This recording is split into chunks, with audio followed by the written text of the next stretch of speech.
Trenes por Siempre Max. La idea de hoy es avanzar sobre las cuestiones de seguridad, más específicamente a lo que tiene que ver con el señalamiento ferroviario. Esta parte de cómo nació el señalamiento es un poco extensa, así que la dividí en dos charlas, la de hoy y la del viernes que viene. Si la seguridad trata de evitar siniestros, fatalidades, la fatalidad más antigua que se registra en lo que se considera un sistema ferroviario es de 1650, cuando dos chicos fueron atropellados por un vagón con carbón. El primer accidente ferroviario que causó gran cantidad de muertes entre 13 y 16 fue en 1815 en Gran Bretaña, en Filadelfia, pero de esa denominación en Gran Bretaña, donde había curiosos mirando una nueva y primitiva locomotora a vapor experimental que explotó, con la gente al lado viendo qué era eso que estaba funcionando, y eso causó entre 13 y 16 muertos. La primera persona registrada que fue atropellada, embestida por un tren, fue en 1821. Se sabe quién era, un carpintero, David Brock, que caminaba a su casa y en una tormenta y no vio venir un ferrocarril privado y lo atropelló una locomotora a vapor tirando de un tren de carbón. Y también la bibliografía registra la primera víctima mujer en 1828 en el ferrocarril de Stockton a Darlington, ese que habíamos hablado la otra vez. Pero si focalizamos en el ferrocarril moderno, el primer ferrocarril considerado moderno, que era el que habíamos visto entre Liverpool y Manchester, que era el primero en resolver toda la tracción con vapor, ya sea con una máquina estática con cable o con las locomotoras, pero sin tracción animal. Ese ferrocarril se inauguró el 15 de septiembre de 1830. Les decía que para ese viaje inaugural en el que viajó el primer duque de Wellington, que era la máxima autoridad en el país, quisieron no correr riesgos, así que lo que en ese tramo de Liverpool a Manchester de vía doble, decidieron que por la vía de la derecha circulara exclusivamente el tren inaugural con el duque de Wellington arriba, y por la de la izquierda los trenes con los invitados. Y levantaron todos los cambios, todas las posibilidades de interconexión de una vía con otra para no tener problemas. No querían tener ningún problema, lamentablemente no lo lograron, y ese primer día inaugural tuvo un par de problemas importantes. El primero es que a unos 20 kilómetros de salir de Liverpool, una locomotora de uno de los trenes descarrila, y el tren que venía por detrás no puede evitar embestirlo, chocarlo por detrás al que había descarrilado. Por suerte no hubo ni heridos ni lesiones, pero ese día inaugural es la primera colisión entre dos trenes de pasajeros de la historia ferroviaria. Pero ahí no termina todo, sino que el segundo percance que sufrió ese viaje fue más trágico, con un muerto, y sucedió en la estación de Parkshire. La estación de Parkshire queda más o menos a mitad de camino, ahí podemos ver en el recorrido, está indicada con una flecha, y era el lugar donde hacían la toma de agua las locomotoras a vapor, no les daba la carga de vapor, de agua para generar vapor, como para llegar de un solo tirón de Liverpool a Manchester, así que tenían que parar en la mitad, en este lugar llamado Parkside, para hacer la carga de agua. Acá podemos ver las mangas en este grabado y la estación bastante básica y elemental en el medio de la nada. Al cargar agua, el agua rebalsa, va sobresaliendo, entonces empezó a llenar de agua los andenes y la gente empezó a acomodarse en la entrevía. Y entre las personas que estaban en la entrevía había un diputado del Parlamento llamado William Hutchinson, que se puso en el coche del duque de Wellington a hablar. Se puso ahí al costado a hablar, y las locomotoras iban y venían para cargar agua, las de los pasajeros, por el otro lado. Venía aproximándose la locomotora, la Rocket, la que había ganado los concursos de Rhinehill, pero no la conducía Stephenson, sino Joseph Locke. Entonces, cuando la gente vio que venía esa locomotora avanzando, porque quería ir a cargar agua, empiezan a correrse de la entrevía. El duque quiere subirse al coche del duque de Wellington, pisa mal el estribo, se le abre la puerta, se cae adelante de esta locomotora y termina siendo atropellado. ¿Qué pasó? La Rocket no dejaba de ser una locomotora prototipo y no estaba equipada con frenos. O sea que para detener el tren habría que aplicar el contravapor, la marcha en reversa, y eso tardaba unos 10 segundos y eso hizo inevitable que lo pisaran y le cortaran una pierna. Como se estaba desangrando, ahí toma intervención Stephenson y lo carga en una locomotora y lo lleva rápidamente a un lugar donde lo pudieran atender, porque este lugar de Parkshire no tenía ninguna comodidad, así que lo lleva a la villa de Eccles, que está a unos 6,5 kilómetros, lo deja ahí para que le den algún primer auxilio, y él sigue con la locomotora sola a máxima velocidad, 56 kilómetros por hora, hasta la ciudad de Manchester para encontrarse con 4 cirujanos y médicos para que lo atiendan. Lo trae a esta villa de Eccles, a estos médicos, y no lo logran salvar, y finalmente a 9 horas de ocurrido el accidente, fallece Huskinson.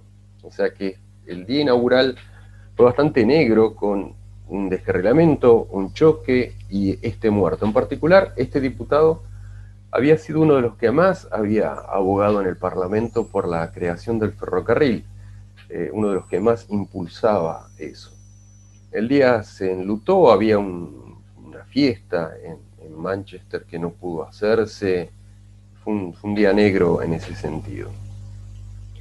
En el lugar donde murió Huskinson, que acá podemos ver una imagen de su rostro, existe hoy en día un memorial que recuerda el lugar donde murió este diputado en el primer día del primer viaje del ferrocarril moderno. ¿Cómo era la separación entre trenes en ese ferrocarril? Como era vía doble, lo que se decidió es hacer bloqueo por tiempo. O sea, de Liverpool salían los trenes cada 30 minutos. Después hubo algún adelanto hasta permitir trenes cada 15 minutos. Y había algunos con el tiempo, algunos permisos, como por ejemplo si salía un tren de pasajeros por delante y por detrás un tren carbonero mucho más lento, cuando el tren de pasajeros ya se había alejado unos 800 metros, lo dejaban salir al tren de carbonero. Pero más allá de este bloqueo de largada, después la línea estaba con personas diseminadas que se encargaban de mantener esa separación a lo largo de los 50 kilómetros del recorrido, y eso se hacía con unas personas que se las llamaba policías de ferrocarriles. Realmente eran policías y tenían poder policial, lo que sería la policía ferroviaria. Podían pedir boletos, podían tomar intervenciones de lo que pasaba en el territorio ferroviario, pero además se encargaban de garantizar la separación entre los trenes, y estaban parados más o menos una milla unos de otros. Estas eran las porcenas, ahí podemos ver inclusive arriba a la izquierda una foto de uno de estos policías, que se los apodaba Bobbies. A los policías en general, los británicos le dicen los Bobbies, porque el que implementó la policía metropolitana en Londres en 1928 era el secretario de Interior, que se llamaba Robert Peel. Como ustedes saben, a los Roberto, en inglés le dicen los Bob. Así que los Bobbies serían como los Betitos, le diríamos nosotros, una especie de Susanos con derivados del nombre Robert. Eso que le vale a cualquier policía también en Gran Bretaña, es un apodo, un nickname, como le dicen ellos, también aplicaba a estos primeros policías de la policía ferroviaria que se dedicaba a garantizar la separación entre trenes, y aún hoy en día a los banderilleros, a los señaleros ferroviarios en Gran Bretaña se los llama Bobbies, un término que deriva de este nacimiento. Estas personas tenían relojes de arena para saber que generaban como bloques separados cada milla en el terreno, y con unos relojes de arena veían si había pasado el tiempo que tenía que pasar, porque si solo se dejaba los trenes, aunque se los sacara cada 30 o cada 15 minutos de cabecera, podría ser que uno alcanzara a otro por algún defecto, diferencias de velocidades, alguna cuestión. Entonces estas personas con sus relojes de arena se encargaban ahí de mantener esa separación a lo largo de todo el recorrido. Y se apoyaban, para que se los vea mejor, con unas banderas. La bandera blanca, quiero hacer hincapié en esto, bandera blanca se sostenía cuando no había ninguna obstrucción, y bandera roja cuando sí había algún peligro. De noche tenían unas lámparas giratorias donde luz blanca significaba que la vía estaba bien, luz verde para una precaución, blanca para vía libre, verde para precaución y rojo cuando había que parar inmediatamente. Esto es otro de los primeros ferrocarriles, esto está sacado del reglamento de otro ferrocarril de Londres a Birmingham, pero acá esta es como una pequeña variante donde si la vía estaba despejada no mostraba ninguna bandera, si había que proceder con precaución elevaba una bandera verde, verde para precaución, y si la precaución derivaba de algún problema en la vía, le inclinaba hacia abajo la bandera verde. También de este tiempo nacen las señales de brazo que mantenemos aún hasta nuestros días. Estas fueron establecidas ahí en ese primer ferrocarril para que los policías, los bobbies, le transmitieran estos tres informes básicos de avanzar, precaución o peligro. El primer reglamento que se escribe al respecto es de octubre de 1839 y ahí queda por escrito y claro que blanco va a ser adoptado para marcha normal, rojo para parada y verde para precaución. También aclara negro para obreros en la vía, para decir que bajen la velocidad porque está trabajando una cuadrilla, y también se establece lo que tenemos aún vigente en nuestras reglamentaciones de hoy en día, que cualquier señal, aunque sea verde, negra o lo que sea, violentamente agitada, significa parar. Ustedes saben que nuestro reglamento, el rito, el que rige en el área metropolitana, pero todos nuestros reglamentos, si cualquier señal, aunque sea verde, agitada intensamente, significa peligro. Pero quiero insistir en esto de que nació siendo blanco para la vía libre y verde para la precaución. ¿Dónde tenemos un resabio de eso? En nuestro Reglamento General de Ferrocarriles, que es un decreto de 1936, que quizá les haya llamado la atención cuando lo vieron. Esto después lo corrige el rito, aunque en realidad el rito es una resolución del Secretario de Transporte de 1963. Una resolución del secretario no podría modificar un reglamento. Pero el artículo 101 de nuestro Reglamento General de Ferrocarriles, vigente todavía, dice en las señales que se tienen que hacer con banderas y faroles, fíjense, bandera amarilla y negra o luz verde indicará precaución y usadas en maniobras obligarán a disminuir la velocidad. O sea que este es un resabio, me imagino, de copia de viejos reglamentos británicos, donde en sus nacimientos el verde era precaución.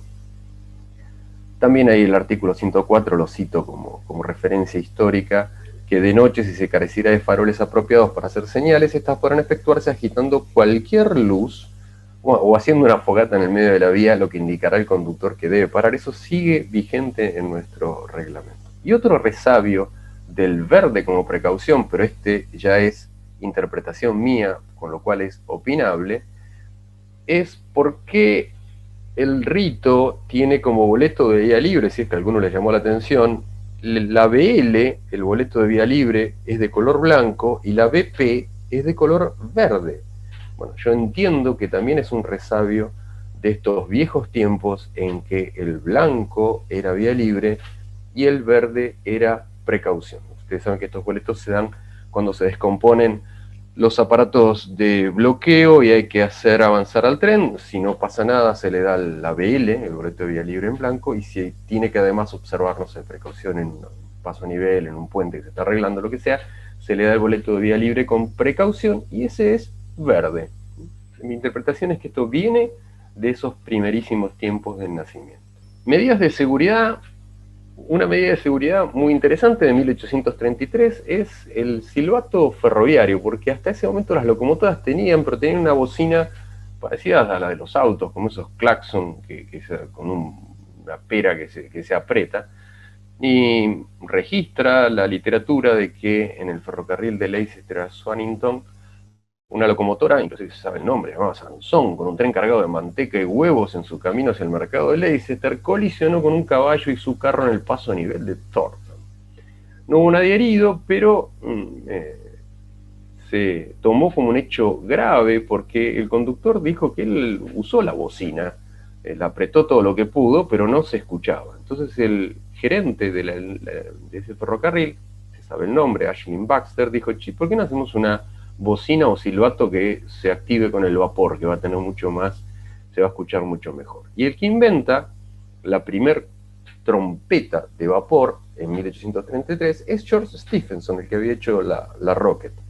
Y tiene esta forma que se ve acá arriba, que es como una trompeta de una orquesta de 18 pulgadas de alto y una boca de 6 pulgadas. Se vio que era muy bueno el éxito, pero después derivó en el desarrollo del silbato de las locomotoras de vapor posterior, que lo inventa Adrian Stephens. Este es el modelo guardado en un museo de este primer silbato que inventa Stephens. Y es una medida de precaución, hacer oír bien el tren en la llegada a un paso a nivel. Pero la primera señal fija, porque ¿qué pasa? Estos bobbies, estas personas que estaban cada milla, tenían que ir al baño, tenían algún problema, o tenerlo todo el tiempo ahí, era quizás más fácil, se pensó, poner algo en el terreno que él pueda colocar de una determinada manera y tenía media hora para hacer otra cosa hasta que viniera el siguiente ciclo. Así que lo primero que fue colocar una señal fija que pudiera operar este bobbit y dejarla de una determinada manera hasta que él volviera a cambiarla de aspecto, lo inventa este señor Edward Woods. La inventa en 1834. Me llamó la atención al ver la biografía de Woods que vino a la Argentina y trabajó en el Ferrocarril Central Argentino en la construcción del ferrocarril de Rosario a Córdoba. O sea, el señor que inventó la primera señal ferroviaria de la historia trabajó en el ferrocarril, en la construcción del ferrocarril de Rosario a Córdoba. La señal tenía esta forma de día, con un cuadradito rojo que giraba a 90 grados, ahora vamos a ver, o no se ve o se ve así el cuadradito rojo, y de noche tenía un farol que mostraba a luz roja o luz blanca, o sea, o el vidrio directo viendo la flama o un vidrio rojo por delante. De noche, este tipo de señales se alimentaban con aceite de ballena. Inclusive el consumo promedio de una señal de estas era 75 litros de aceite por lámpara por año. Algunos ferrocarriles usaban velas para iluminar en forma nocturna estas primeras señales, de ahí viene la unidad de medición de candelas, candela es un sinónimo español de vela. Inclusive el Gran Ferrocarril del Norte usó velas hasta 1870, cuando se introdujo la lámpara de queroseno. Y estos son algunas de estas primeras señales. Acá vemos a la izquierda la que inventó Woods, la primera, en 1834. Ven acá la manijita para operarla a mano por el bobbit, o sea, él tiene que ponerla en una forma o en otra. De día uno ve los cuadraditos y de noche ve la luz roja o la luz blanca. Acá vemos algunos otros modelos. Estos tres del medio lo que hacen es girar, o sea, o uno ve el disco o gira y no ve nada. Y en este de estos dos discos paralelos se pone en horizontal, o sea, los dos discos cuando se los acciona se giran y se ponen como mirando al cielo para dejar de verlos. De este tipo, de los dos discos, podemos ver en esta pintura, yo me imagino que acá el pintor quiso reflejar los dos aspectos, no que haya dos señales, o si no, no sé por qué dos, pero sí se ve al bobbit con la bandera blanca antes del avance del tren. Esta pintura muestra el primer ferrocarril en Holanda entre Ámsterdam y Haarlem. Haarlem, ya que estamos como nota de color, la ciudad de Haarlem original es de Holanda. Todos asociamos al barrio de Nueva York, el barrio negro, los Harlem Globetrotters. Es que en realidad los habitantes de Nueva York tuvieron una gran inmigración holandesa. Muchísimos habitantes de los primeros de Nueva York fueron holandeses. También como nota de color, sabrán ustedes que los holandeses son excelentes con los productos lácteos. De ahí tenemos las vacas holando-argentina y tienen excelentes quesos. Y les encanta comer quesos. Así que en esos primeros tiempos de Nueva York, a los habitantes, a los que venían de Holanda, se los decía los Juan Queso. Ahí vienen los Juan Queso, como Juan como nombre más común y queso porque era lo que estaban comiendo casi todo el tiempo. Juan en holandés es Jan y queso es kies, como si fuera el cheese del inglés. Y de ahí viene Yankees como sinónimo del oriundo de Nueva York. Los Yankees de Nueva York vienen de los Juan Queso de Holanda. Bien, volvamos a lo nuestro. De estas primeras formas de señales, hacia 1838, se empieza a difundir mucho el uso de rectángulos con alguna terminación distinta que le daba a cada ferrocarril con su impronta. Acá vemos una foto mucho más moderna, esto es una foto color, pero que muestra, para que tengamos una idea de cómo es la escala de este tipo de señales. Que la operación de estas señales era o se ve el cuadrado rojo o no se ve, se pone paralelo a la vía. Y de noche es indicación roja o indicación blanca. Pero ¿cuál es el problema de estas primeras señales que se difundieron mucho? Primero que es exactamente igual que se la mire de un lado o se la mire del otro. O sea, cuando está mostrando rojo lo muestra por igual para ambas caras, y eso prestaba confusiones en vía doble si era para una vía o era para la otra. A veces no es fácil saber cuando tengo curvas y demás dónde está ubicada esa señal. Y el segundo defecto es esto de dar la información más importante, la información importante de avanzar en circular por ausencia de la señal.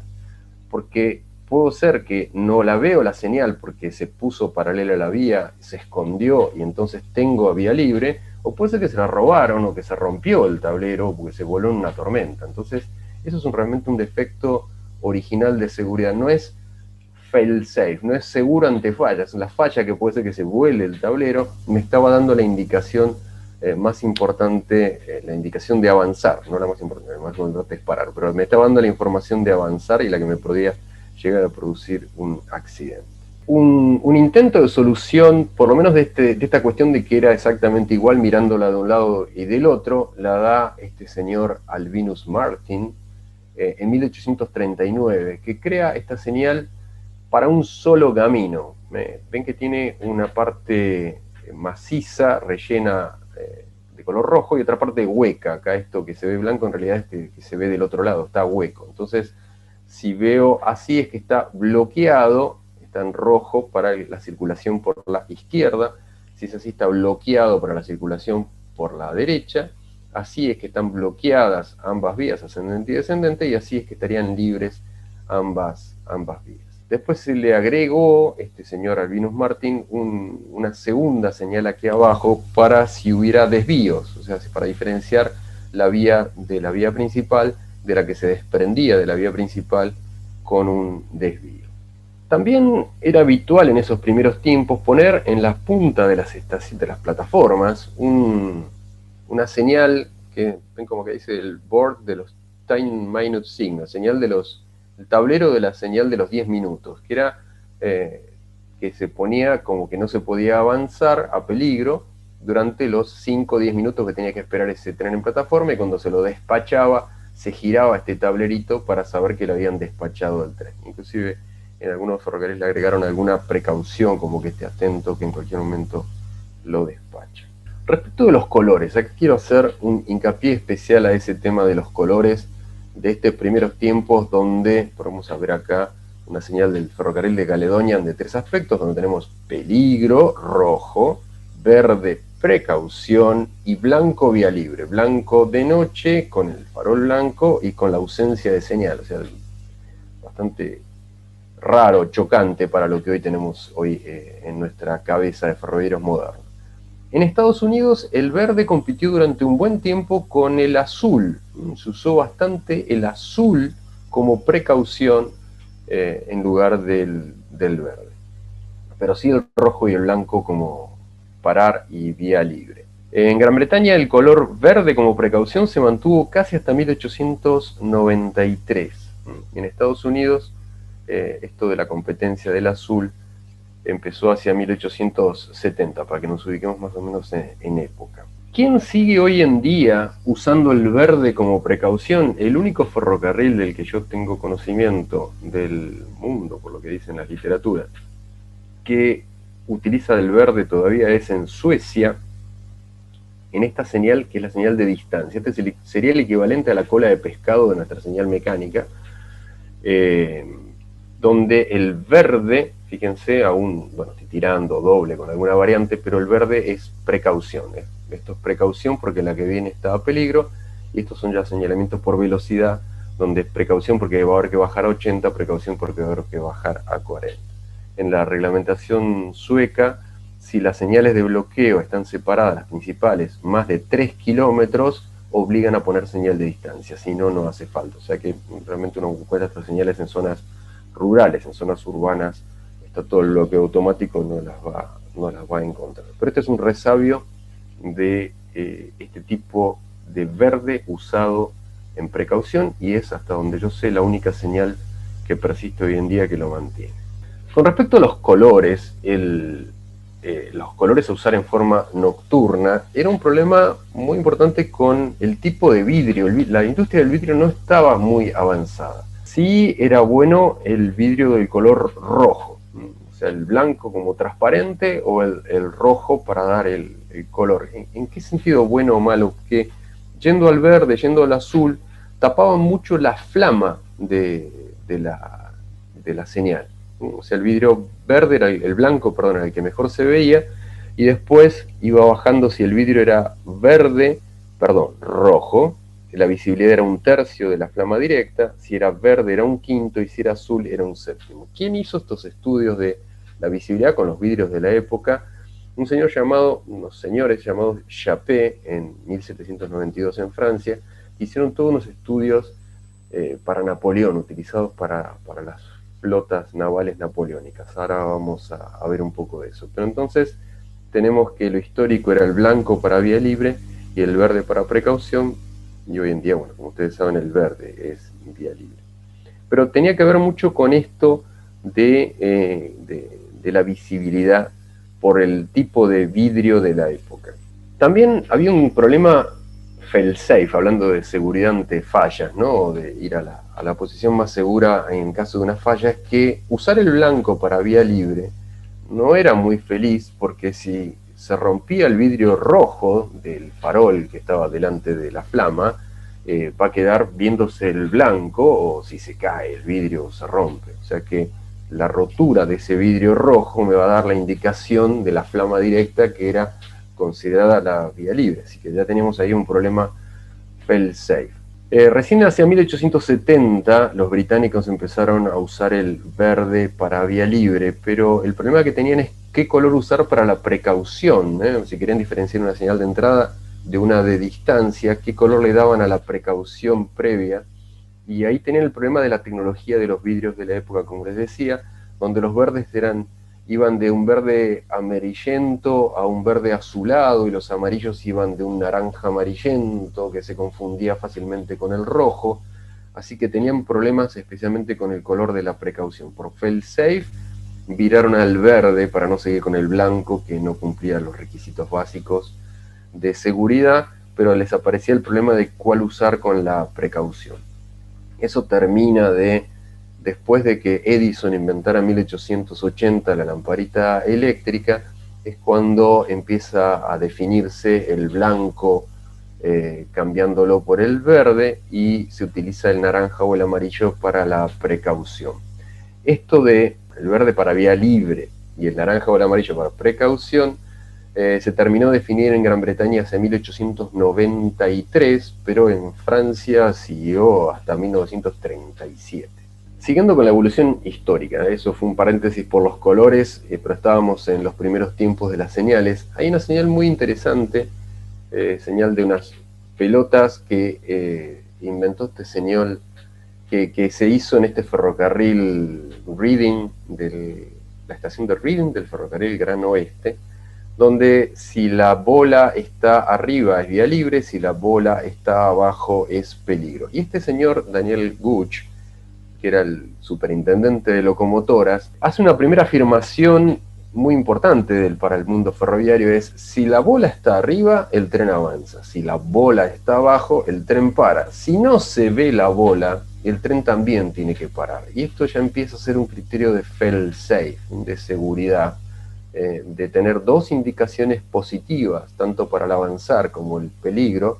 O sea, no es la ausencia de algo, sino que o está en una forma positiva en una posición, en una forma positiva en otra, y la ausencia también la tengo que asumir como la cuestión más importante para la seguridad, que es que se pare el tren. Bueno, el primero que hace este principio de señal que no se ve, se adopta a peligro, es este señor Daniel Gooch en 1840. El hecho de usar pelotas o bolas para señalizar pegó fuerte en Estados Unidos. En Estados Unidos se difundió muchísimo esto. Gran Bretaña lo abandonó rápidamente, esto de las bolas, pero sí pegó muy fuerte, como les decía, en Estados Unidos.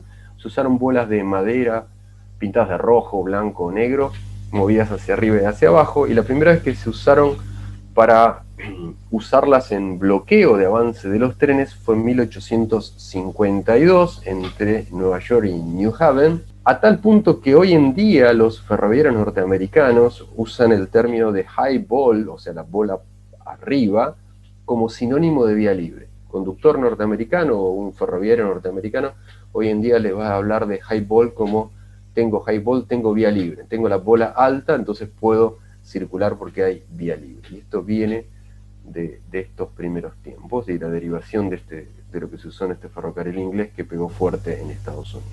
A tal punto que existe todavía en algunos lugares secundarios o menores de Estados Unidos el uso de bolas para dirimir especialmente los que son cruces entre ferrocarriles. Por ejemplo, esta es una señal, una foto relativamente moderna, es una foto en colores, y uno puede ver esta persona manejando las bolas, que significa si las dos bolas están arriba es avanzar para la vía A, si solo una vía es avanzar para la vía B, y si están las dos bolas abajo es que tienen que parar ambas vías. Durante un tiempo, en 1857, para cruces así de vías, se intentó con una señal que oscilaba acá, inclinándose hacia un lado o hacia el otro, con un farol para ver cuál estaba más arriba y más abajo, pero este tipo de señal no prosperó, se usó muy poco tiempo. Estamos en un periodo de prueba y error. Entre 1830 y 1880 ahí hay 50 años de prueba y error con las señales, y cada uno iba probando ventajas y desventajas. 1840, Kingdom Brunel desarrolla una señal de disco y barra horizontal, de manera tal de que si se veía el disco blanco es avanzar, y si se veía la barra negra, estos están a 90 grados uno de otro, era parar. Esto de modo que lo manejaba el policía, ¿sí? Siempre estamos ahí con el bobbit manejándolo al pie. El disco blanco de frente al conductor indicaba que la vía estaba despejada, al menos hasta donde el policía del ferrocarril podía ver, y el último tren había pasado fuera de la vista durante el intervalo de tiempo prescripto, 15 minutos, media hora, lo que fue. Acá vemos un resabio en alguna campiña británica para tener una idea de las proporciones de este tipo de señal de disco y barra de Brunel. También tiene interesante que utiliza dos indicaciones positivas, o sea, no es ausencia. O veo el disco o veo el cuadrado para decir el avanzar o el parar. Acá vemos un cruce de vía, un grabado de época con este tipo de señal, media dibujada pobre como pudo el artista, de disco y barra con una repetidora a menor altura. Esto de repetir la señal arriba y abajo para poder verla de lejos o de cerca, ahora vamos a ver que se repite bastante también en estos primeros tiempos. Acá vemos un uso, esto que o se ve el disco o se ve la barra, y acá hay un ferrocarril avanzando con disco verde que la usó hasta alguna época, no sé, esta foto será de los años 40, 50, y en algún lugar todavía estaba en operación esta señal con el disco marcando que tiene que avanzar. Después se introduce una doble barra y doble disco para los empalmes, para diferenciar la vía principal de la vía del empalme. Como repetidora de baja altura, en esto que les decía de poner arriba el disco y la barra y ponerle abajo alguna repetidora para que se vea más de cerca, hacia 1841 se crea esta señal tipo barrilete. Acá podemos ver un poco mejor cómo es esto de esconderle, o como si fuera una cortinita, ¿no? Para que se vea el rojo o se vea la precaución.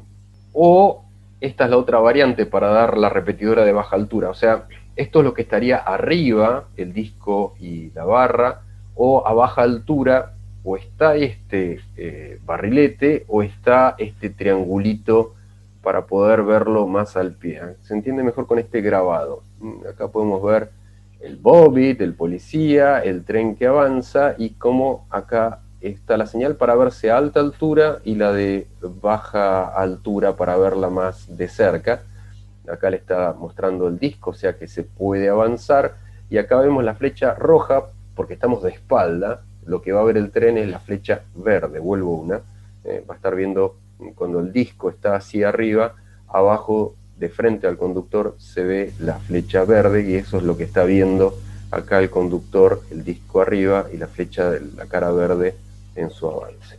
También en estos fervorosos años de prueba y error se desarrolló una señal tipo abanico, donde a medida que iba pasando el tiempo, el policía iba escondiendo como si fuera tablitas de un abanico, y eso iba dando diferentes secuencias de parar, peligro, avanza un poco más el tiempo, o sea, pasaron más minutos desde que se fue el tren anterior, entonces esconde una tablita, después esconde la roja y queda la verde y amarillo, después queda el amarillo, y por último queda la blanca, que es la de avanzar. O sea, es como un señalamiento de aspectos múltiples manejado por el operador ahí, el bobit, que le va escondiendo las tablitas a medida que él ve que va pasando el tiempo, para ir avisándole al tren que se acerca a su momento de poder avanzar.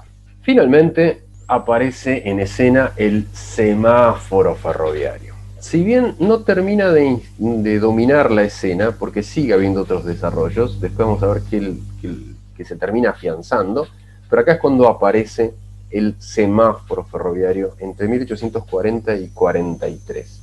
La patente del semáforo es de J.J. Stephens, pero el que lo decidió instalar por primera vez en el ferrocarril es Charles Hutton Gregory, en el final del 1842, principio de 1843, en el ferrocarril London and Croydon. Hay quien reclama, un señor llamado John Upper Rastrick, que él fue el que le sugirió la idea a Gregory. O sea, lo tenemos a Stephen, que lo patentó, a aparentemente Rastrick, que se lo sugirió, y Gregory, que es el que realmente decidió implementarlo. La historia se queda solo con Gregory, y se recuerda en la literatura ferroviaria que el padre del semáforo ferroviario es Gregory, que es el que fue el que decidió instalarlo. ¿De dónde toma esta forma el semáforo ferroviario? De lo que hacían los hermanos Chappé para Napoleón. Las flotas napoleónicas, los barcos, tenían que recibir mensajes de tierra, y entonces había estas paletas que tenían algún tipo de codificación telegráfica para darle los mensajes. Semáforo en griego significa el portador, o sea, el que lleva las señales. Esto fue los primeros semáforos. Derivado de esto, que fue inventado para la flota napoleónica, se crea una red de telégrafos ópticos a lo largo de Francia. Acá vemos el territorio francés y cómo era atravesado de un lado hacia el otro con estas torres separadas a distancia de visibilidad, donde se podían transmitir mensajes codificados de esta forma con estos brazos movibles. Esto es un equivalente, ya lo tenían la Gran Muralla China también, o los incas tenían fuegos que prendían si es que venía un ataque invasor, para ir transmitiendo con señales de fuego y poder prepararse para la defensa. Bueno, esto es un poco una idea de torres separadas a distancia de visibilidad, pero transmitiendo ya un código donde uno puede transmitir un mensaje. Por eso semáforo, el portador de las señales. De este telégrafo óptico de Claude Chappé es que toma la idea el semáforo ferroviario que conocemos. Acá hay una variante que quiso adoptarse. Bueno, esto de usar el mismo poste para las señales de los trenes que vienen de un lado y que vienen del otro, ya empieza a instalarse. Algo que ya sí trajo el semáforo es esto de que si lo veo del lado rojo es para el tren que viene en un sentido, y si es del lado blanco es para el tren que viene de otro. O sea, acá hay un avance respecto de eso, que se confundían las caras para qué vía respetar. Lo que sí, en esta variante de 1844, que no prosperó, insistían en las 3 posiciones, o sea, rojo, precaución con el brazo inclinado y la luz verde, y la ausencia de brazo y la luz blanca como avance. Esto, otra vez estamos en un criterio no fail-safe, pero bueno, fue parte de estos intentos de prueba y error. En 1846 aparece la primera señal que no es manejada al pie, o sea que no tiene que haber un bobbit abajo moviendo la palanquita, sino que lo puede manejar alguien a distancia con una palanca a través de un alambre. Eso aparece recién en 1846 en Escocia, y tiene esta forma. 1852 seguimos con prueba y error, por más que se había inventado el semáforo, se seguían probando diferentes variantes. Brunel le agrega a estas paletitas para distinguir si cuando la barra está horizontal, que es parar, a quién se lo dice. Si está para abajo sería para los trenes descendentes, si no tiene nada es para los ascendentes, y si está para arriba y para abajo es para ambas vías, en una forma como de codificación con la paletita. De este tipo de señales me parece interesante, veamos esto está en algún lugar de internet, pero lo que me pareció curioso es que se suele hacer reconstrucciones de época de las locomotoras, pero nadie se toma el trabajo de hacer una reconstrucción de época de las señales. O sea, ¿qué señales había cuando había ese tipo de locomotoras? Bueno, estamos hablando de estas señales principales y de esta señal de maniobras, o de protección de cambios. Este es un indicador de cambio de época. Esta es una señal principal de esta de que acá le está diciendo parar, por eso está detenida y está esperando a que le gire a esta posición que es disco, que es avanzar, para que tengamos una idea de proporción con personas y tamaño de señales. Stevens, que era muy movedizo inventando cosas, también patentó este indicador de cambios, bastante intuitivo, si el cambio está para la izquierda, si el cambio está para la derecha, o si el cambio no llegó a alguna de las dos posiciones y se quedó en el medio. Bastante intuitivo de entender la posición del cambio. En Estados Unidos, que seguía también haciendo sus pruebas y error, avanzan en algunos lugares donde había curvas peligrosas con la construcción de este tipo de torres con paletas o luces de día o de noche de color rojo, blancas y azul. Acuérdense que la precaución había empezado a probarse con el azul. Y de ahí, de este tipo de torres para las primeras señales ubicadas en curvas peligrosas o lugares muy sensibles, es donde deriva el uso de la torre de señales. A los cabines, a lo que nosotros llamamos cabines de señales, los norteamericanos le dicen la torre de señales.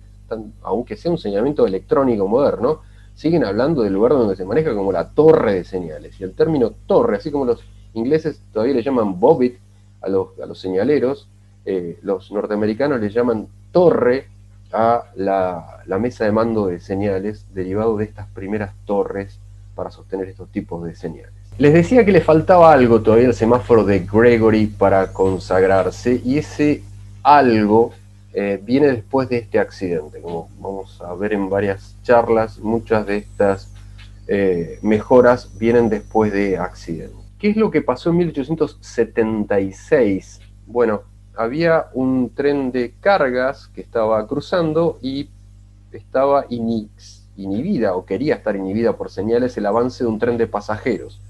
Entonces el señalero, que hace el cabín de señales, él trató de mover la palanca para que la señal de entrada vaya a peligro, pero la señal en el terreno no cambió, la señal en el terreno quedó a vía libre, por eso el tren de pasajeros avanza y termina chocando con el tren de cargas que estaba acá cruzando, y hubo 14 muertos y 50 heridos. ¿Y por qué cuando, a pesar de que el señalero movió la palanca, la señal quedó indicando vía libre? Es por el peso del hielo y la nieve sobre los alambres. Entonces eso lo corrige este señor Edward French en 1877, que le termina de agregar los contrapesos que hacen que la señal vaya claramente a una posición o a otra. Y es entonces sí, a partir de esta última mejora, que se consagra el semáforo de Gregory en el uso ferroviario, porque este las tenía todas. A ver, era claro de frente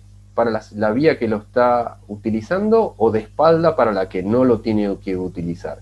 Y tiene una indicación positiva tanto para parar como para avanzar, no es ausencia, y tiene esta seguridad con el contrapeso por si se corta el alambre o si hay problemas con la nieve o con el hielo. Entonces, a partir de todas estas ventajas comparativas que se fueron dando cuenta a fuerza de prueba y error, es que termina de ganarse el lugar de la señal ferroviaria y el semáforo se consagra. Pero esto fue un proceso de aproximadamente 50 años, desde la primera señal de 1834 hasta que esta se consagra definitiva como la señal ferroviaria, por lo menos de uso británico. Último agregado para comentar es que hacia 1872 aparece la señal de distancia con la forma de cola de pescado, y hacia 1918 los británicos le cambiaron el color a la señal de distancia del rojo por amarillo. Nosotros la seguimos teniendo rojo,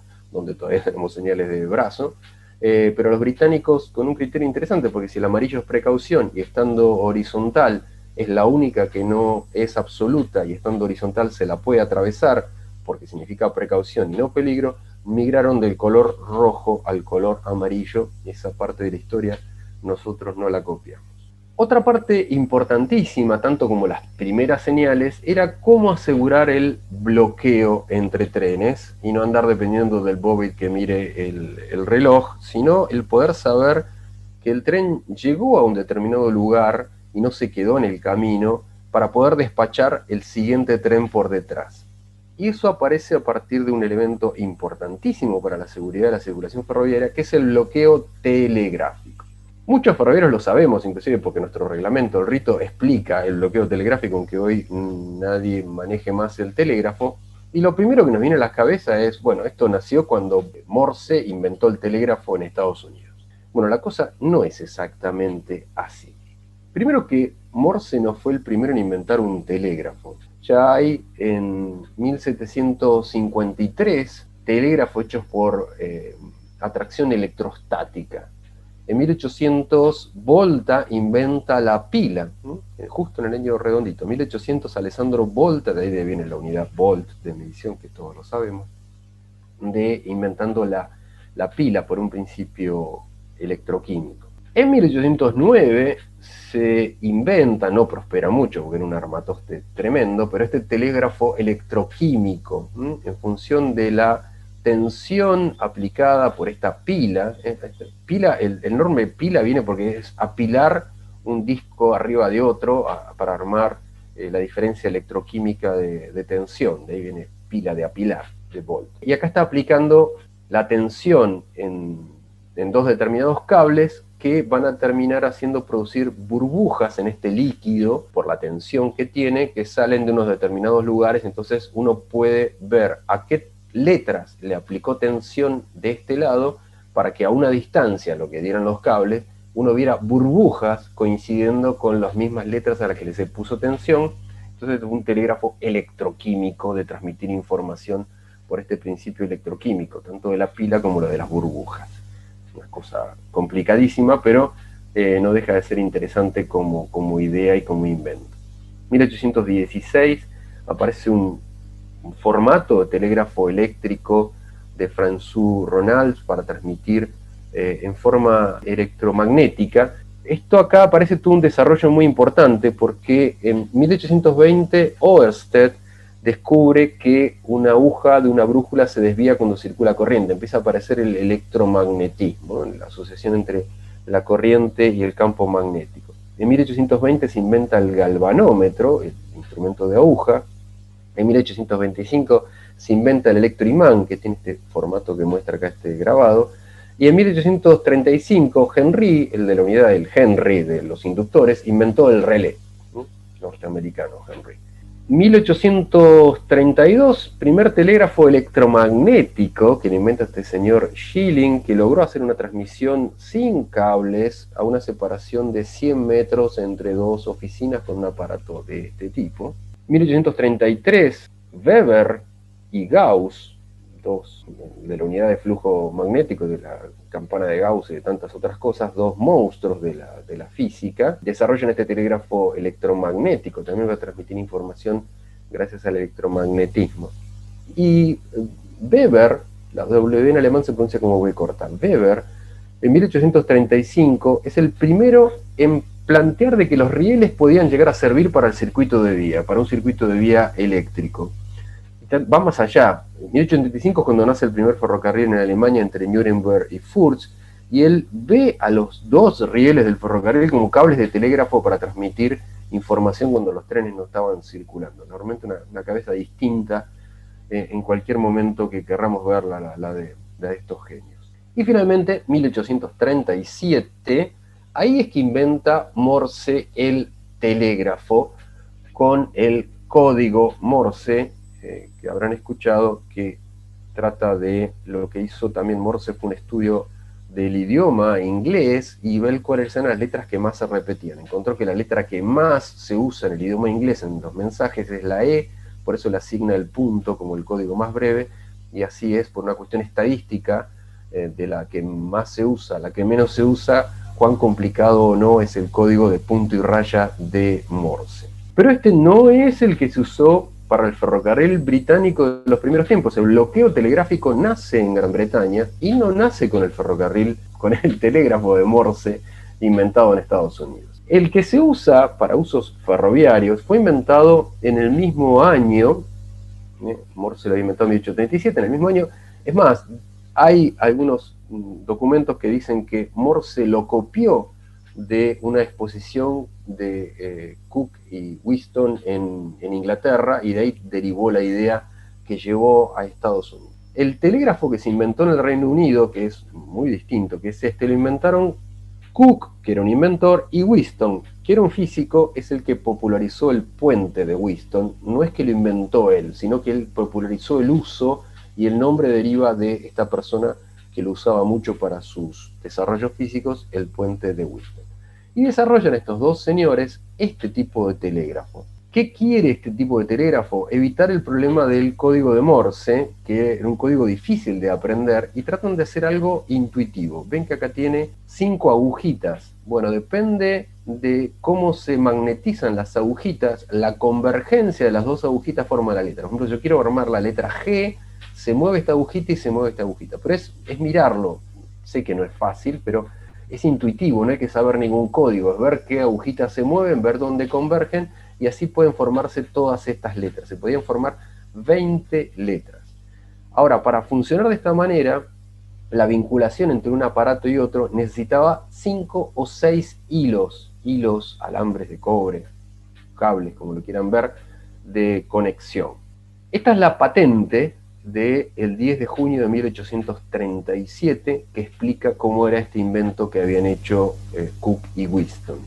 Y el primer uso para algo ferroviario de un telégrafo fue en ese mismo año que lo inventaron, en 1837, en el ferrocarril de Londres y Birmingham, pero no para dar bloqueo, o sea, no para separar trenes, sino que el primer uso fue para hacer arrancar y parar la tracción por cable. Pasaba lo mismo en este ferrocarril que en el de Liverpool a Manchester, que en la salida del puerto, me imagino que el de Londres, había mucha pendiente que no podían remontar las locomotoras. Entonces la solución de ese tramo de mucha pendiente, en el caso de Liverpool del 20 por 1000, se hacía con tracción por cable.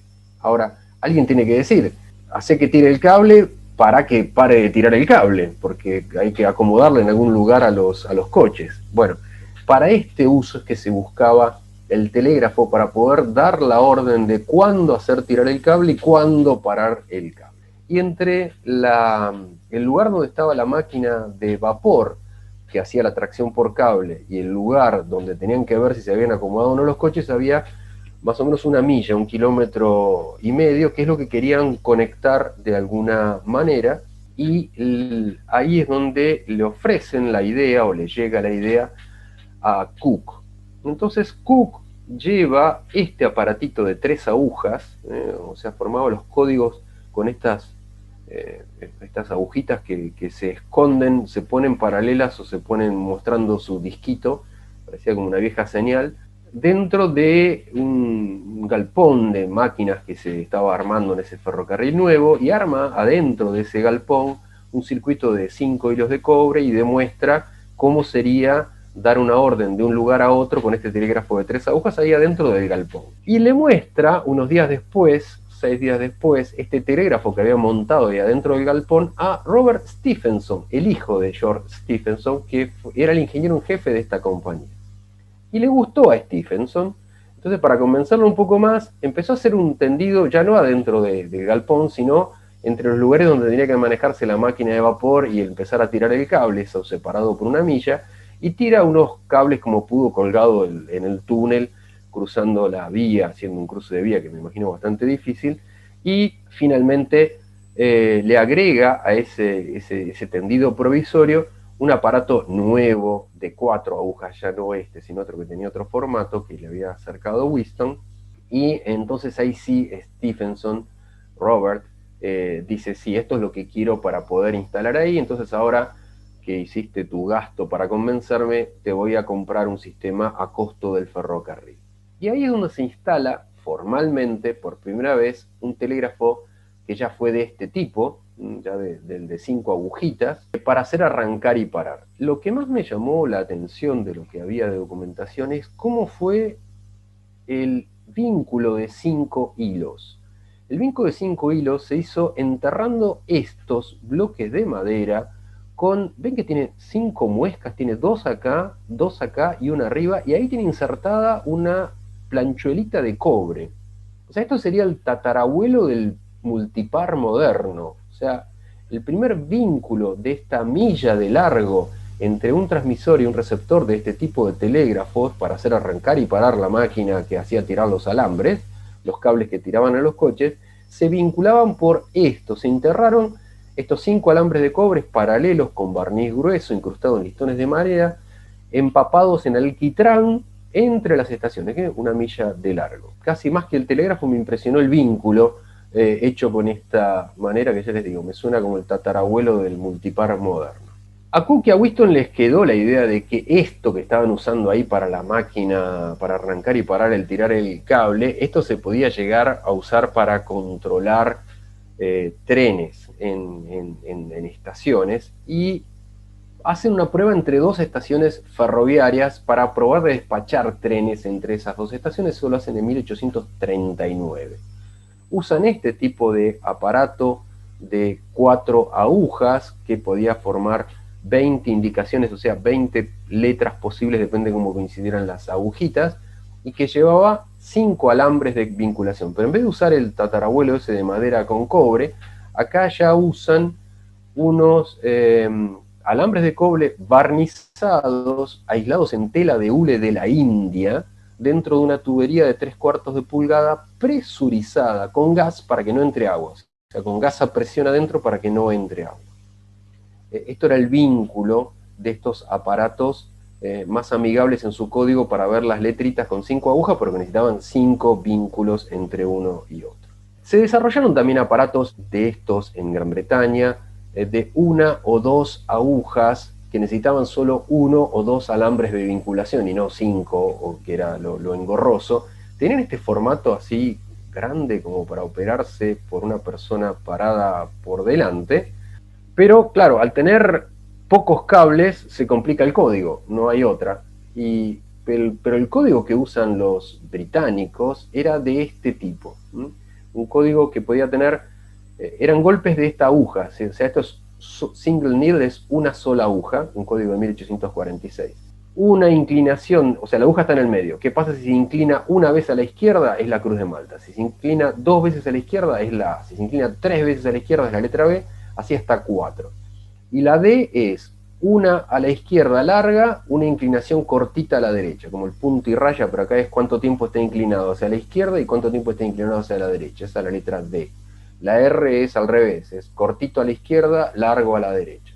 Bueno, ya se empieza a complicar o por un lado o por el otro. También aparecen los de 2 agujas tratando de simplificar un poco. Por ejemplo, la letra A, ¿ven? La letra A es hacer 2 golpes de la aguja hacia la izquierda. Entonces, acá está la aguja, y te lo recuerdan así en el display para que uno lo pueda mirar mejor. Si esta aguja se va ting, ting, 2 veces para acá, significa la letra A. Si se va 3 veces para acá, es la letra B. Si se va 2 veces para allá, es la letra F. Si se va 3 veces para allá, es la letra G. y así combinando con todos los tipos de letras, pero ya con 2 agujas. Es complicado. Pero en el fondo, para los trenes, no querían transmitir mensajes, sino querían transmitir, ¿sale el tren o no sale el tren? Entonces se empiezan a desarrollar unas variantes de una sola indicación, que arranque, pare, salga o no salga. De este tipo de solo 2 indicaciones y pensado para un uso ferroviario, pero otra vez es para hacer arrancar y parar una máquina de estas que tira el alambre, se usó en 1840.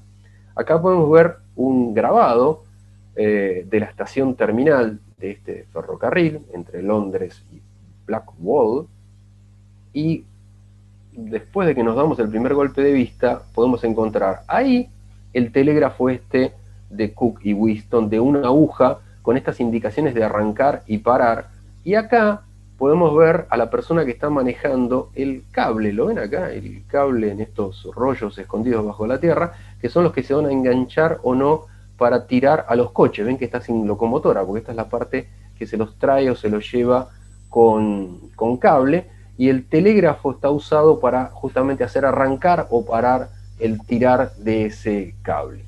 El primer aparato usado para generar bloqueo telegráfico entre estaciones se usa en 1844. Lo sugirió en 1842 Cook en un documento escrito, por eso se recuerda, pero la primera implementación se hizo en 1844 en un tramo de 32 kilómetros con 3 estaciones intermedias, o sea, 2 cabeceras y 3 estaciones intermedias. Entonces acá vemos, el aparato era este, y en la parte de abajo vemos las 5 secciones de las 5 estaciones, y todas las estaciones tenían el mismo aparato, o sea que podían ver si el tren, ven que dice up y down, eso sería ascendente y descendente, o sea, si está yendo o viniendo el tren en cuál de las secciones, y además en la parte de arriba si querían podían mandar su mensaje, pero este es el de las de 2 agujas, esto de 2 golpes para acá en la A, 3 golpes para allá en la B.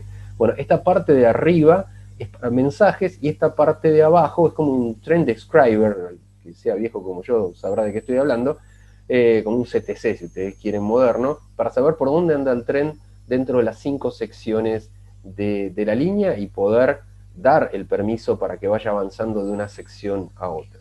Pero seguía siendo complicado, o sea, para vincular este tremendo mamotreto necesitaban 8 cables, 8 hilos, entonces ya era muy complicado a lo largo de 32 kilómetros tener 8 hilos para que puedan comunicarse con este mamotreto, así que se empiezan a popularizar aparatos de una sola aguja entre 2 estaciones, que solamente quiero, ¿sale el tren o no sale el tren? O sea, simplificar mucho las cosas, y es ahí que empiezan a hacer esta idea del bloqueo entre estaciones con aparatos de este tipo. Esto era el aparato, el speaking es el para mandar un mensaje completo, que es otra cosa, y este es simplemente el de una aguja, acá usado entre estaciones para decir, bueno, ¿puede ir el tren, no puede ir el tren? ¿Ya llegó el tren anterior o no llegó todavía el que me mandaste porque se quedó en el medio del camino?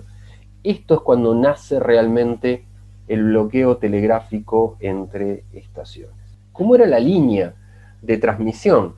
Bueno, al principio cobre con el tatarabuelo que les mostraba, o el hule de la India, y hacia 1843 empieza a usar este tipo de soportes con alambre de hierro, o sea, soportes con cerámica y los cables de hierro para transmitir telégrafo. Pero para que no se oxide, al poco tiempo adopta la técnica del galvanizado, que es una técnica que le había inventado un francés llamado Stanislas Sorel, y compra Cook, para tener todo el negocio, compra una fábrica de galvanizado. Entonces él vende sus propias líneas de transmisión, que es más caro que el telégrafo, o sea, agarra la parte gruesa del negocio, haciendo también sus hierros galvanizados. Inclusive hay una conferencia de prensa en 1843 que dice que eso que había inventado antes del conductor de gas con los alambres de cobre recubierto de goma o de hule de la India, le salían 287 libras por milla. En cambio, haciéndolo así con el alambre de galvanizado que él también te vendía,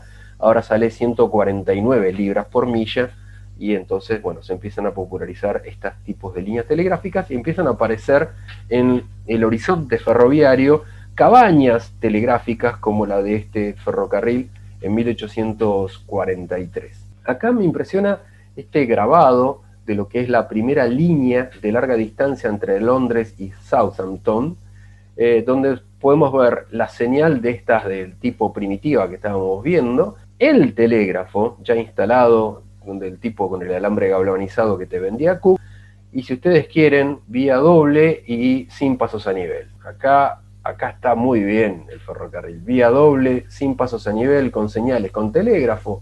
Arrancó bien en algunos lugares donde se hicieron las cosas bien desde el principio, en 1844. ¿Qué pasó en Estados Unidos? Bueno, en Estados Unidos prosperó el telégrafo de Morse y hacia 1843 son desarrollos paralelos, el de Cook y Wheaton en Gran Bretaña y el que se hace en Estados Unidos. El Congreso de Estados Unidos destina $30.000 para hacer un tendido de 61 kilómetros en este ferrocarril Baltimore y Ohio. Ya para 1844 el aparato de Morse ya llegaba hasta Washington y en 1861 se terminan de unir las dos costas, este y oeste. Acá vemos la instalación del ferrocarril transcontinental cuando están instalando los postes telegráficos en el Union Pacific hacia 1861.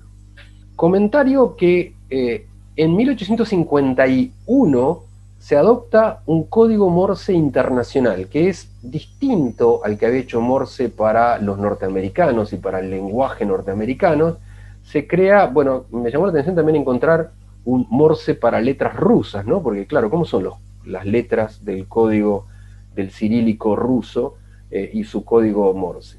Finalmente, Europa continental, o sea, no con Gran Bretaña, Europa continental, adopta en 1851 el código Morse internacional. Pero hasta 1930 los británicos siguen usando el sistema de Cook y Wheaton. Por más que la Europa continental ya en 1851 dijo vamos a usar el Morse internacional, los británicos siguieron usando el de Cook y Wheaton. Y los yanquis, para no ser menos, siguieron usando el código Morse de ellos, no el internacional. Y si uno quería mandar un mensaje telegráfico de Estados Unidos a Europa, había que poner traductores que traduzcan el Morse norteamericano al Morse internacional. Cambió poco en algunas cosas. Y podemos llegar a esta unión simbiótica, puse esta foto porque me parecía que era la síntesis, entre el señalamiento y telecomunicaciones, porque siempre vinieron de la mano el señalizar y el dar bloqueo. Esta es una foto de gente de la Western Union Telegraph, más allá de que llama la atención andar con galera, la gente del telégrafo, pero la puse por ese sentido simbólico. Aparece Siemens y hace un gran invento en la década de 1846-1856, que es un telégrafo que, usando solo un hilo y tierra, puede transmitir prácticamente todas las letras del alfabeto. Logra un tipo de codificación en el funcionamiento del aparato que hace que yo teclee la posición de la aguja con la letra B de un lado y a la persona que está lejos le aparece la letra B del otro lado, y lo hace todo con un hilo y tierra. Esto lo inventa y lo patenta Siemens, que automáticamente se junta con Halske y forman una compañía, la compañía de telégrafo de Siemens y Halske, y de ahí aparece el simbolito este de la S de Siemens con la H de Halske. Esta es una imagen de este tipo de aparato de Siemens y Halske, que por ejemplo utilizó el ferrocarril del oeste en Francia hacia 1850, y la persona tenía que mirar cómo iban apareciendo las letras y entonces iba retomando todo el mensaje de lo que le querían transmitir. De este avance importantísimo de Siemens y Halske se llega a instalar, es un dato no ferroviario pero que no dejó de impresionarme, telégrafo indoeuropeo para comunicar desde Calcuta, en la India, que era parte del Imperio Británico, con Londres. O sea, se llegó a tender una línea telegráfica que fue contratada a Siemens, al Imperio Alemán, para que se instalara, de 11.000 kilómetros entre Londres y Calcuta. Se inauguró en 1870, 2 años de construcción, pero estuvieron como 12 años preparándolo y tuvieron que instalar, se dice, unos 70.000 bases de hierros, estos mástiles, e inclusive algunos en el desierto. Acá vemos un grabado donde están los prusianos instalando en el Cáucaso estos postes para hacer esta vinculación. Nota de color, Siemens y Halske, después se separa a Siemens y Schulter. Sería como de la informática y el de la energía. Siemens Schulter se dedica a hacer motores de trenes y de aviones, y Siemens y Halske se dedica a hacer la parte de comunicaciones, telegráfico, eso desaparece después de la Segunda Guerra Mundial y queda como una única Siemens. Pero los Schulter, como le dicen los de subterráneo, fueron los coches que tuvo la línea C hasta hace poco, que después fueron la línea H. O sea, estos coches fueron comprados hacia 1936 por Argentina y era la Alemania de Hitler. O sea, los coches que tuvo la línea C y que después tuvo la línea H hasta hace muy poquito, estas fotos de la línea H cuando se inaugura, eran los Siemens Schulter comprados a la Alemania nazi en esta variante de Siemens para las partes de energía. Y para terminar este tema del bloqueo telegráfico, ocurrió que en un tramo de vía única hubo un error en el mensaje que se daban los aparatos de telégrafo y terminaron mandando 2 trenes sobre la misma vía y entonces mueren 25 personas y 73 heridos en un accidente tremendo. Y es a partir de este accidente que alguien dice: no nos puede pasar esto en vía única, que 2 trenes por un error de interpretación del telégrafo terminen yendo uno sobre otro. Y es que el señor ingeniero Edward Tyre inventa el primer aparato de bloqueo para circular sobre un tramo de vía única, que lo que sería el abuelo del palo staff nuestro, pero en vez de dar palo staff, lo que se daba es la tableta. Este era el testimonio que se le daba al conductor, la tableta que había que sacar de este aparato en una lógica de operación muy parecida a la que heredamos nosotros en el palo staff. Pero entonces este es el primer aparato que refuerza el bloqueo con un testimonio para saber que es el único que puede ocupar la vía única para que no vuelva a ocupar ese accidente. De ahí es que derivan toda la serie de aparatos de bloqueo, los de vía única que entregan un testimonio, palo, llave, tableta, bola, o los de vía doble que no entregan ningún testimonio y que solo tienen un recordatorio en su display. Pero de estos tipos de aparatos tenemos una charla específica y hasta acá lo que tenía para comentarles en el día de hoy de este primer tramo de este nacimiento del señalamiento, de cuya segunda parte, si tienen la paciencia, lo veríamos el viernes que viene. Acá preguntan sobre los colores rojos y blancos de los cambios a marmita, de dónde vienen y su lectura. Yo entiendo que es para que alguien, desde un conductor que mira una playa con las marmitas, si la ve con el medio queso rojo para arriba, sabe que no está para su circulación, y si ve el medio queso blanco para arriba, es para que pueda avanzar. Como nota de color, tiene que ser de la palanca para arriba la mitad pintada de rojo y de la palanca para abajo la mitad pintada de blanco, porque cuando empezó TVA al principio, en la privatización de los 90, se ve que alguien le dijo: anda a pintar las marmitas, y las pintaron transversal, o sea, el rojo y el blanco transversal a la palanca. Entonces uno lo miraba y veía un pedazo rojo, un pedazo blanco. La pintaron mal, no es un payaso para pintarlo de cualquier manera, tiene una función de que si uno mira lo rojo es para no avanzar, y si uno ve lo blanco, de ese medio queso que sobresale, es para seguir adelante. El origen no lo sé, pero el uso es ese. Pregunta si la circulación por vía izquierda viene de la época de los cocheros y la fusta en mano derecha. Puede ser, no lo sé. Me suena coherente. Lo que sí vamos a ver cuando veamos señales mecánicas es que somos uno de los pocos que hemos quedado con las señales a la izquierda, y muchos otros países las han corrido a la derecha. Eso se produjo más o menos hacia los años 40, se decide internacionalmente migrar de mano. Argentina, los autos circulaban por la izquierda también hasta antes de 1940, y en algún momento cambian a circular por la derecha, pero el ferrocarril quedó, y lo que me dijeron algunos viejos alguna vez, es que eso no se cambió en el ferrocarril justamente porque debe cambiar de lugar todas las señales. Pero todos los países limítrofes que tenemos, Uruguay, Brasil, Paraguay, Chile, cambiaron las señales y son por la derecha. Nosotros somos el único país de la región que quedó con las señales por la izquierda. No sé dónde viene, pero lo del cochero me suena muy coherente. ¿En qué momento las señales pasan a regir para el lado de la vía izquierda? Acá, desde que nacieron,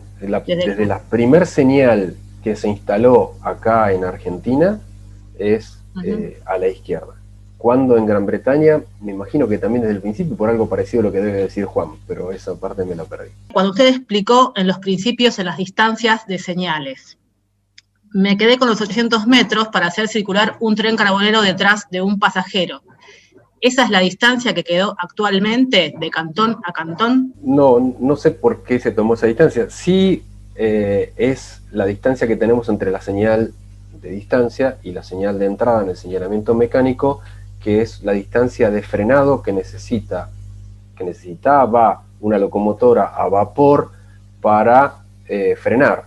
La idea es que cuando yo atravieso una señal de distancia horizontal, que significa precaución, me indica que la que viene está a peligro. Entonces tengo que tomar las precauciones para dominar el tren de manera tal de llegar detenido totalmente a la señal que sigue.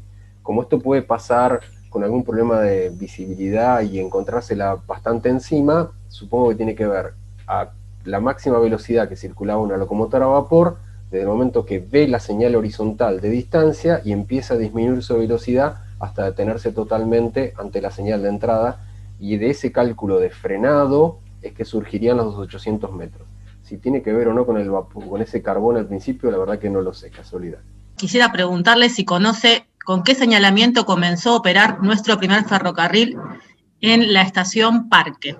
No lo sé, y me impresionó mucho saber que los británicos tienen registrado 2 chicos que murieron en 1650 porque los atropelló un vagón de carbón, y nosotros no podemos saber cuándo fue la primera señal en Argentina. Yo no he encontrado el registro de la implantación de la primera señal en Argentina.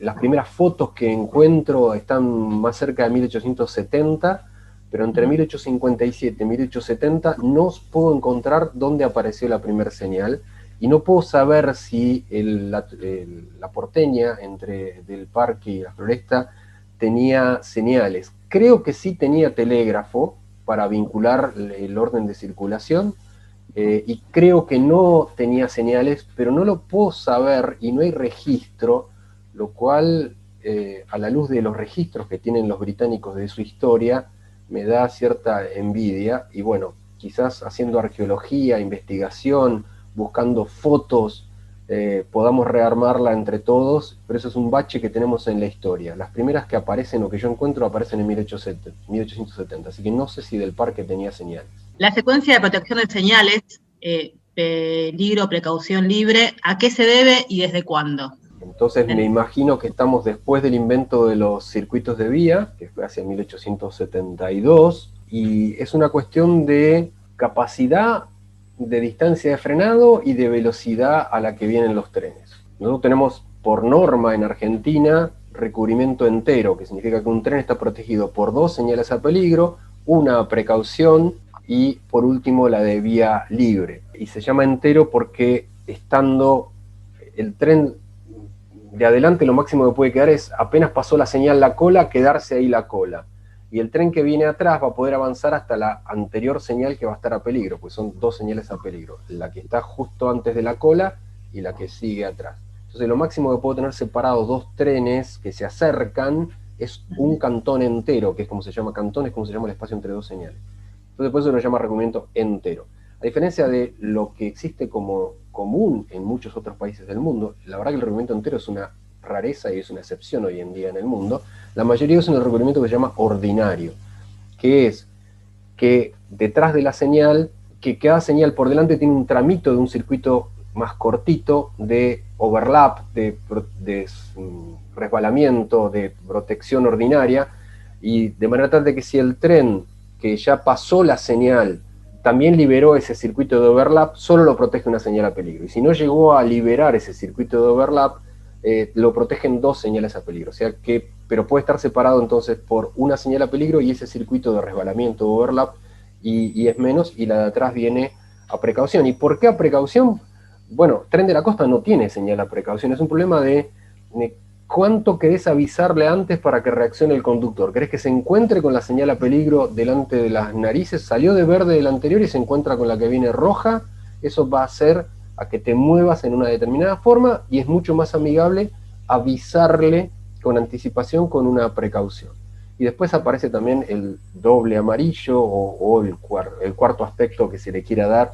Hay algunos que hacen amarillo titilante, verde titilante, para darle ahí ya ir de 3 aspectos a 4 aspectos, es una cuestión de mejorar el headway, la separación entre trenes, poder tenerlos más cerca. Uno acerca más los trenes con 4 aspectos que con 3 aspectos para la misma distancia de frenado, y también cuando hay tráficos mixtos, cuando uno tiene, como en el Roca que tenemos, que sería una de las razones por las que los japoneses pusieron 4 aspectos en el Roca, que tenemos trenes eléctricos y trenes diésel. Entonces lo voy a decir de una forma poco profesional, pero es como que el cargas empieza a señalar en el doble, empieza a frenar en el doble amarillo, o el diésel empieza a frenar en el doble amarillo y el eléctrico empieza a frenar en el amarillo. Entonces cuando hay así diferentes usos mixtos y quiero mejorar el headway, se va a 4 aspectos, y entonces ahí se agrega un cuarto aspecto de una precaución avanzada. Pero es toda una mezcla, entiendo, estamos hablando de bloqueos automáticos, y es una cuestión de capacidad, cantidad de trenes y velocidad a la que quiero circular. Pero eso daría para otra charla aparte. Bueno, Horacio, muchísimas gracias por tu exposición.